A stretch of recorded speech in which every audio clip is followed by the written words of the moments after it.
توکل کی آزمائش۔ حضور صلی اللہ علیہ وسلم کا ارشاد مبارک ہے کہ تو اللہ سے رزق مانگے یا نہ مانگے، تیرے نصیب کا رزق تیرے پاس دوڑا چلا آئے گا۔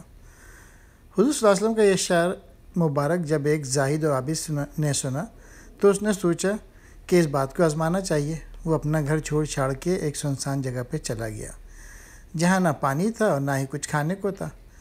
وہ ایک پہاڑی کے دامن میں تھوڑی سی جگہ بنا کے لیٹ گیا اور سوچنے لگا کہ اللہ میاں مجھے یہاں سے کس طرح سے رزق عطا فرمائیں گے۔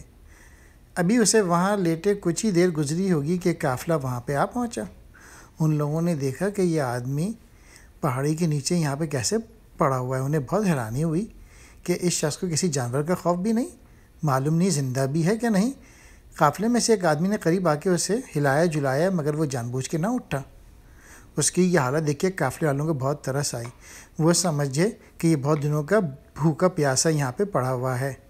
انہوں نے اسے کھانے کا انتظام کیا اور نوالا بنا کے اس کے منہ میں ڈالنے کی کوشش کی، مگر حضور صلی اللہ علیہ وسلم کے ارشاد مبارک کی سچائی جاننے کے لیے منہ زور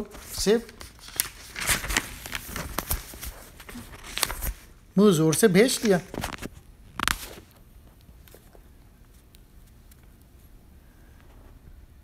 قافلے والے اسے کھانا کھلانے کی ناکام کوشش کرتے رہے۔ وہ سمجھے کہ یہ بھوک کی وجہ سے موت کے منہ میں جا رہا ہے، اگر کچھ نہ کیا تو مر جائے گا۔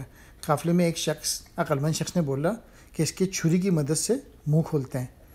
وہ عابد و زاہد شخص نے جیسے ہی سنا مارے خوف کے فوراً منہ کھول دیا۔